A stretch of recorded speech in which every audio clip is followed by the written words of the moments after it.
Welcome to Volume 3 of Saints. Boldly, nobly, and independent. Volume 2 concluded in 1893 with the saints celebrating the dedication of the Salt Lake Temple.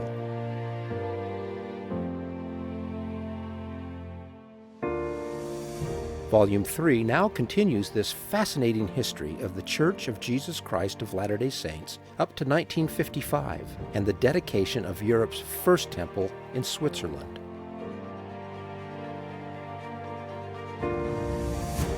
In this introduction episode, we get a sneak peek into stories of love, war, sacrifice, and compassion that fill these years of church history.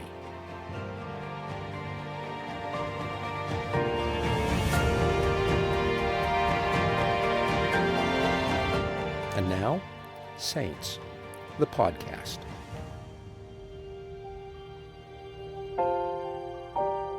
Hello and welcome to the Saints podcast. My name's James Perry and I am one of the new co-hosts of the podcast, and I would like to introduce myself to you. I'm one of the historians and writers on the Saints project, and I've worked closely with the scholars involved in the researching, writing, and editing of this book. And it's my pleasure to be able to join you over the next 41 episodes of this podcast as we discuss the history of the Church of Jesus Christ of Latter-day Saints in the period 1893 to 1955. I'd like to give you a little bit of information about myself. I joined the church in 2006 in the United Kingdom, and that is where I'll be speaking from for the duration of this podcast. I'm a returned missionary from the England-Manchester mission, and I live in Northumberland, England with my wife and two daughters. And I'm very pleased that my co-host, Shaylin Back, is joining us for this next season. So Shaylin, why don't you help our new and returning listeners know a little bit more about yourself? Thanks, James. I'm so excited to be back. Some of you may remember me from the last season of Saints, and also I helped to co-host the Latter-day Saint Women podcast. I'm also a returned missionary. I served in the Ohio Cleveland mission, where I got to be a missionary at the Kirtland Historic Sites and give tours of the beautiful places where the saints got to live and experience so many things that we got to read about in the first volume of Saints. And I am just so thrilled to be here. It's pretty exciting to see how the series has been received so far. There have been millions of people that have read the book all over the world, the website and on the app and in print. And we have been really thrilled to hear the reactions of how people are using the books in their callings and in their personal study and in their families. But James, I have a quick question. Why did this one take a little bit longer than the others to be released? Well, Volume 2 was released in February of 2020, and it's taken us a little bit longer to release this one because we wanted to make a really important change in how we published this volume. And that's because this volume, like the previous volumes, will be published in 14 languages. But this time, we wanted to release the book in those 14 languages at the same time. We didn't want to stagger the release dates. We wanted everyone to be able to access the book at the same time in those 14 languages. So it's taken us a little bit longer, but I'm so glad we've done that because this volume is a volume of the history of the church that most people are going to know the least about. It's also the volume where we see the growth and the rise of the church in international places. And that makes for thrilling reading, and we've got some fantastic stories.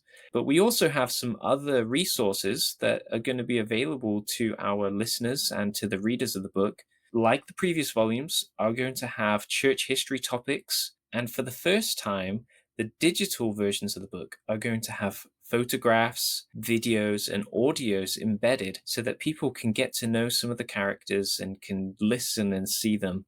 And so this is a very rich book of history, and I hope that you as our listeners will enjoy this journey as we find out more about this volume. And with that, let's introduce our guest, Elder LeGrand R. Curtis Jr., who is a general authority for the Church of Jesus Christ of Latter-day Saints and currently serves as the church historian and recorder of the church. And Elder Curtis, it's a pleasure to have you back on the podcast.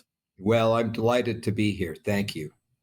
Well, Elder Curtis, this is an exciting time. We have the start of a new volume of the Saints. We've got a brand new podcast. And I wonder if we could just begin this new season of the podcast with this energy of a new book to discuss who some of your favorite characters and what some of your favorite stories have been in this volume, just to give our readers a taste of what's caught your attention.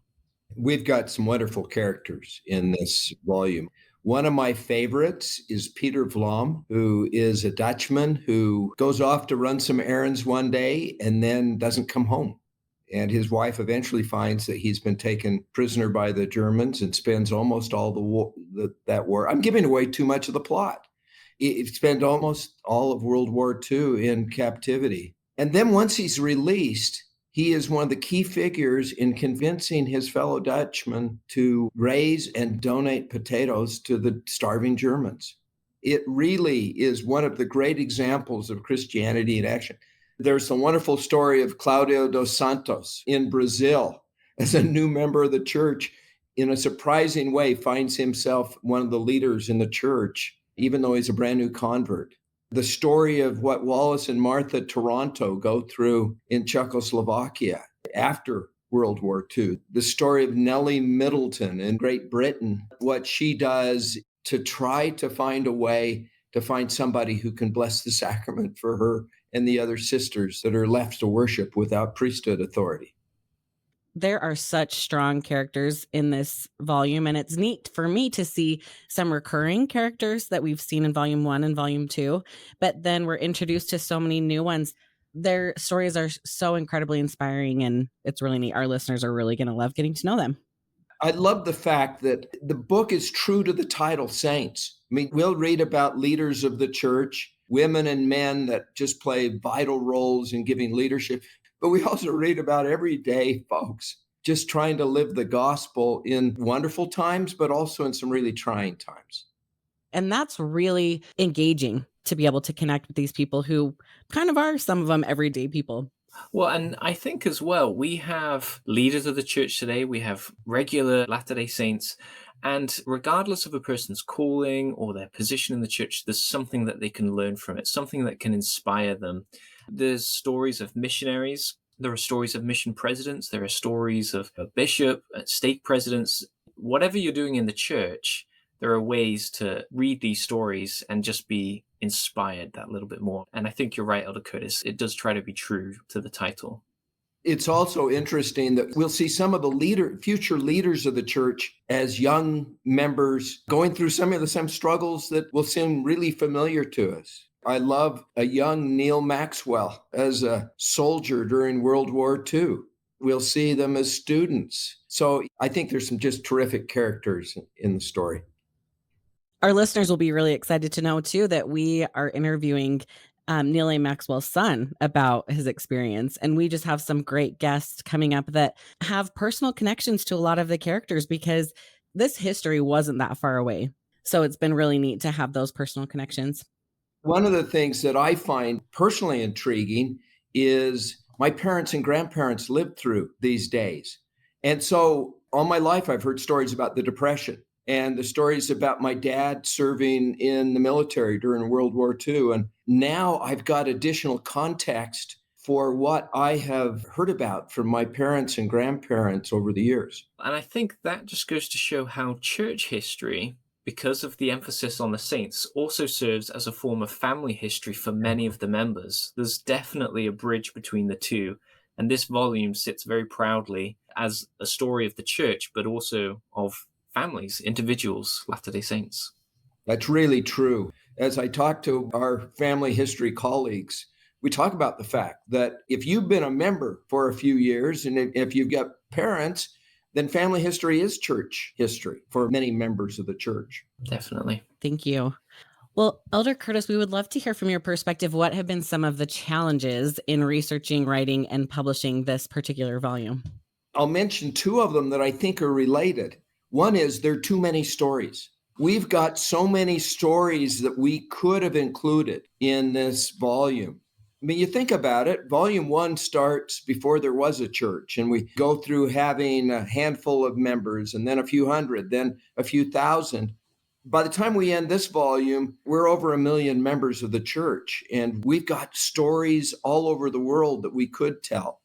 And that's related to the second challenge, and that's we have simultaneously the story of the Latter-day Saints going on different places around the world. And you feel like you're leaving something out because there are places that we're not covering as much as we would really like to. So some parts of the geography get talked about more than others. Now, that said, we worked really hard to span the globe in terms of the stories we tell. And I'm really pleased that we've done it. But it was a challenge to try to have the right balance on that. Thank you for that, Elder Curtis. And hopefully, as listeners go through the chapters and read the stories, it might help spark in them a greater appreciation for the history of the church and recognize that somewhere as remote as Tilsit, Germany in the 20th century could help tell the story of the church, as well as, a small town in Mexico. And wherever we are, there's ways in which the stories of the saints feed into the history of the church. And I think, as you've mentioned, that makes it one of the more challenging aspects of the project. It also makes it so that you perceive a brotherhood and a sisterhood. We tell the story of a young German girl who is a beehive. I have a daughter that was a beehive, not at the same time, but this is a beehive who's trying to decide whether she should stick with that organization or join the Hitler Youth Program, which seemed to have better activities than our church did. You can't help but hear these stories and feel a brotherhood and a sisterhood with members of the church around the world. I found myself wanting to get to know these people better, and that helped me turn the pages to learn more and more about them. Thank you for that, Elder Curtis. And what we're going to do now is just take a moment to go back to when Volume 1 was released. And Elder Cook was able to share some of his thoughts about the Saints book. And he mentioned that everyone would be able to learn something new from reading the Saints books, even the most avid reader and historian. And I wonder, what were some of the most surprising things that you learned from this volume, personally? One of the surprising things for me was the reality of what members of the church and the people, others not of our church, living in Europe and living in Asia faced during World War II. To me, one of the more touching things is you've got these British saints worrying about the bombing and losing family members and friends to that. But then we also will go to some of the German characters and what is happening to them because of the Allied bombing that's going on. That was one of the things that the stark reality of the plight of members in the midst of war was a surprising thing to me. And there's a lot of war in this particular volume. There's some pretty huge global events, and the church, as we'll read throughout the volume, isn't just an enclave of believers in the Intermountain West. We have saints across the world in increasing numbers. So we are going to see these collisions where saints are caught up in more and more of these international events. The story of Brother Jeep, who was a branch president in Austria, basically cut off from the general church once the Nazis took over Austria, and what he did to try to care for his members. It is stark reality, and yet it is also just so touching to see the kingdom of God still blessing the lives of people under such difficult circumstances. Absolutely. It's been really valuable for me to experience kind of these world history events that I'm familiar with through the eyes of saints around the world, and just really hearing their heart-wrenching stories and also heartwarming stories of the things that they go through. We know from reading Volume 1 and Volume 2 of Saints that there's this component of tricky topics that are addressed. And we would like to know, Elder Curtis, what do you think are some of the trickier elements of church history covered in this particular volume? And how will coverage of these issues be of use to readers? I think that one of the challenging issues in history for many members of the church are race relations.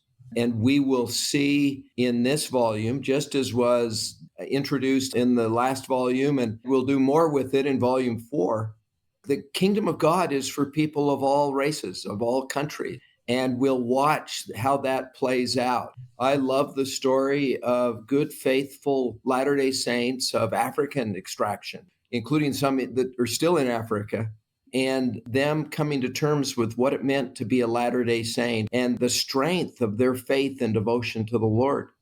I think there are also the tricky issues that come that as we go from being kind of in an enclave situation where we've gathered to one place in the Rocky Mountain West, we see in this volume people now going out or being converted to the church in other places to where now they're in the minority. And we get to see the interesting challenges of the church supporting people scattered all over the world.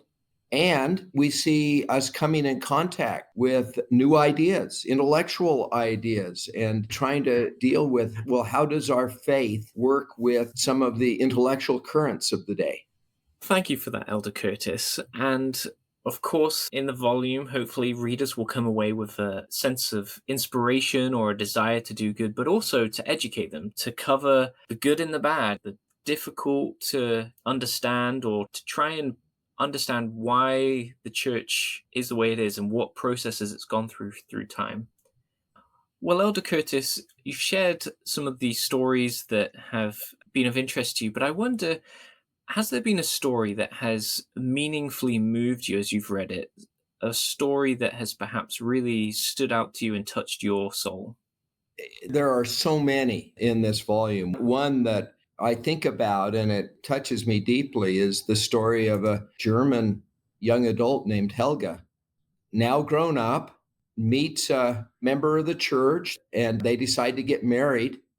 And they're able to spend a few days with each other before he goes off to continue his service in the German military. And he wrote her every day. And then all of a sudden, after a few weeks, the letters stop. And she finds out that he had been killed.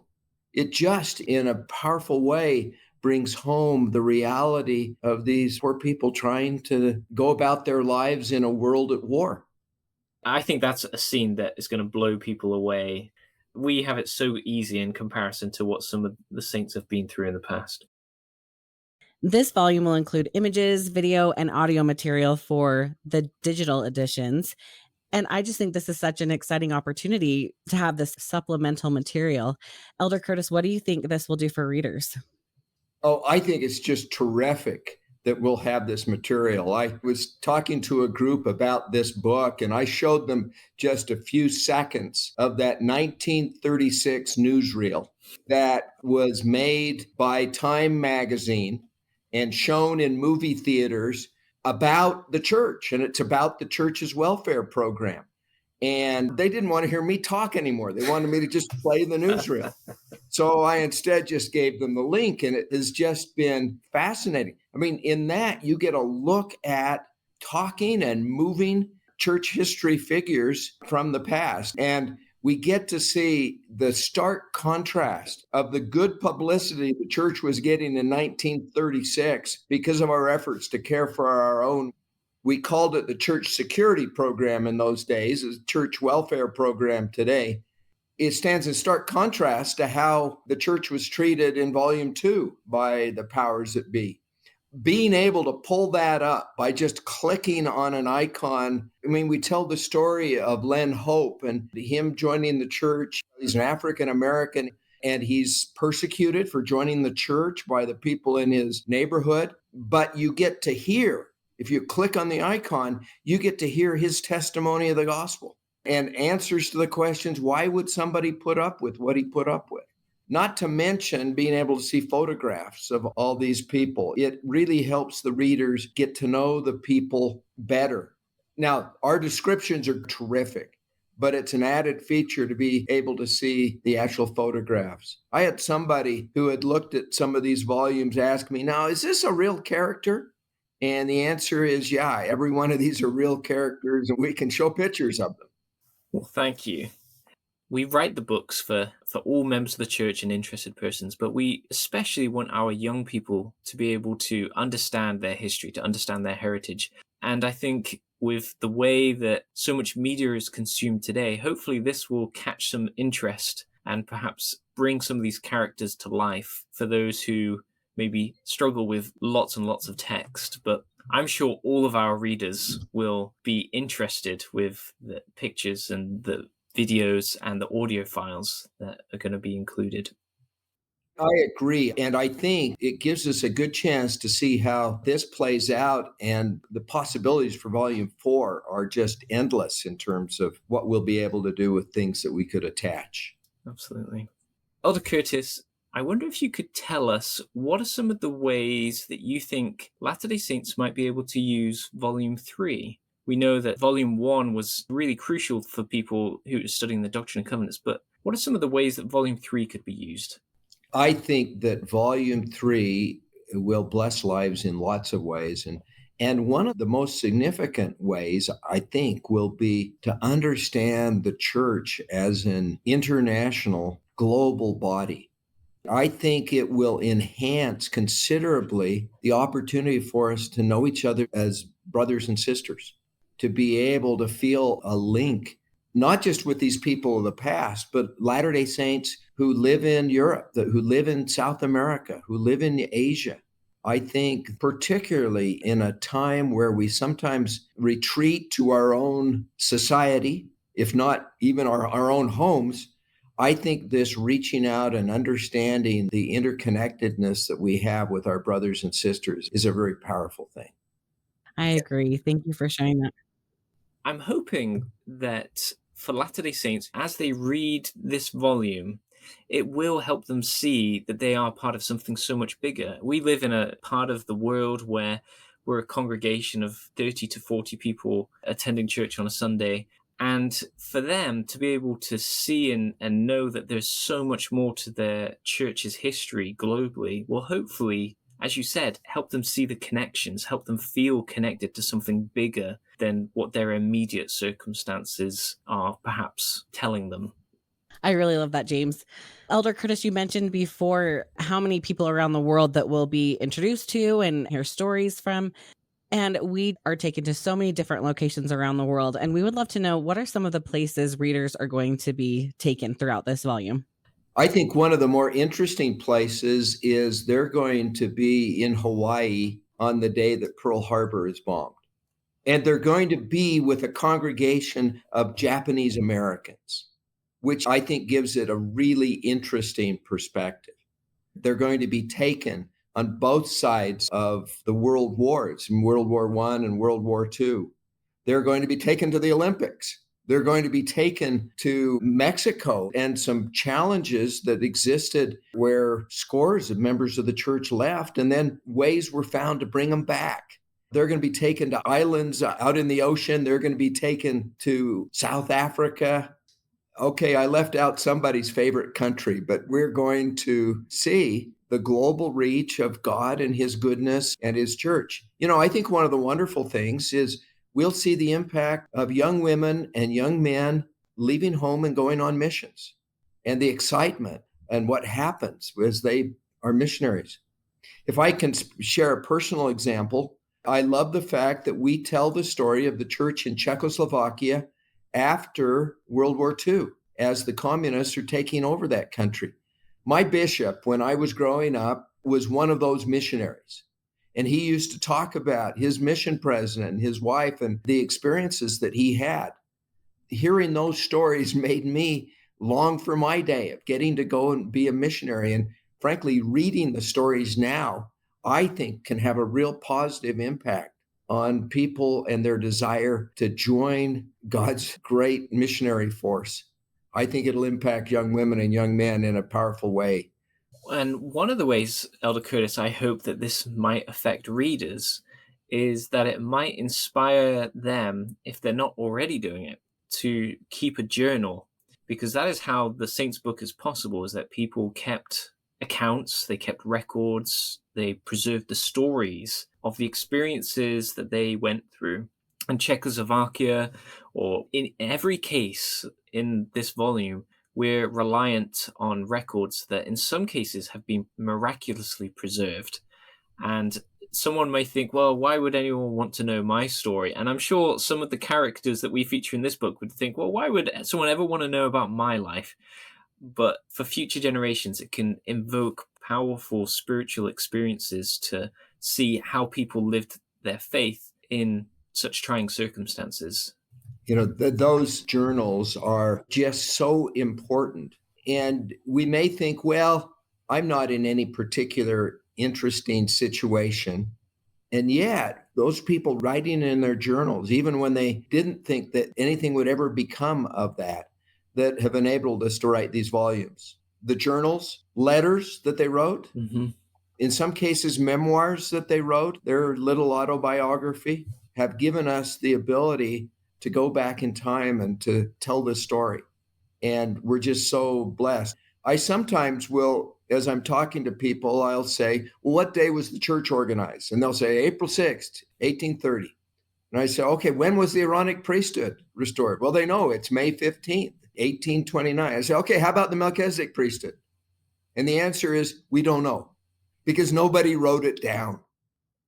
Well, thank you for that, Elder Curtis. I think that need to preserve history is shown throughout this volume.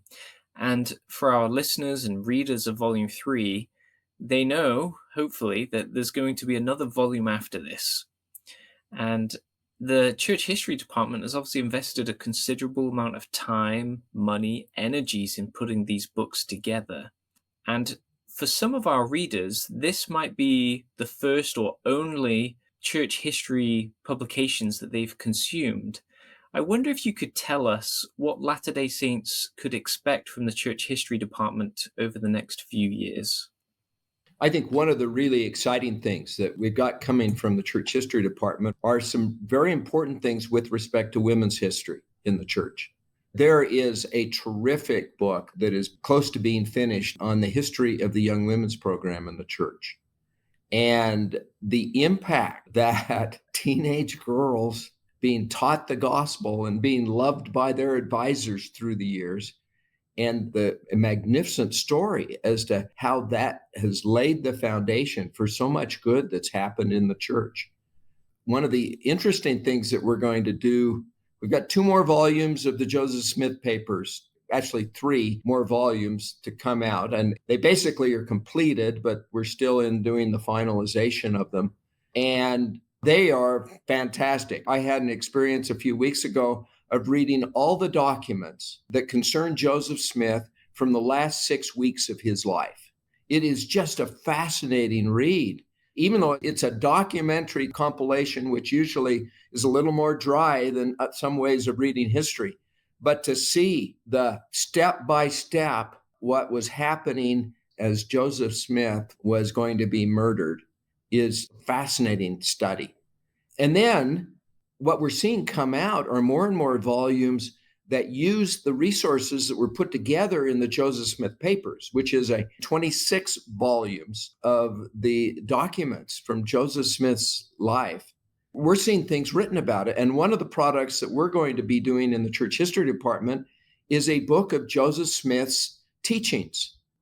Given what we now know from having all these records, we're going to be able to present to the members a volume where they can have as a resource a distillation of those documents into what Joseph Smith taught. We've got another volume that we're going to do in connection with Brigham Young. He gets sometimes kind of a hard image projected about him. And the question always is, why did the saints love him so much if he was this difficult person that those outside of the church sometimes want to portray? Well, it's because that's a false image. We're going to do a volume that focuses on the letters that people wrote Brigham Young and the letters he wrote in return, the fatherly advice that he gave to the members of the church. And it is going to present a realistic and I think really illuminating vision of what Brigham Young is like. I am just grateful that every day I get to deal with the history of this magnificent church. And to tell the truth, my testimony grows day after day as I see the work done by our wonderful professionals in this department, and as I get to read the documents that come from all the different eras of our history. Thank you, Elder Curtis. I just can't help but be fascinated at how our time with our use of technology and the digital assets that we have are affecting not only how we keep records, but also they affect our access to records. I just think these projects that you're talking about are going to be available to people around the world that would never have had this kind of access to this information. And then also looking forward to volume 4, I'm just interested in how keeping journals and letters and all of these things that have helped create the other volumes of Saints. I just wonder how technology and the records that we have because of that are going to affect volume 4. I just think it's such a fascinating time that we're in, and it just has such an interesting connection to how we view history.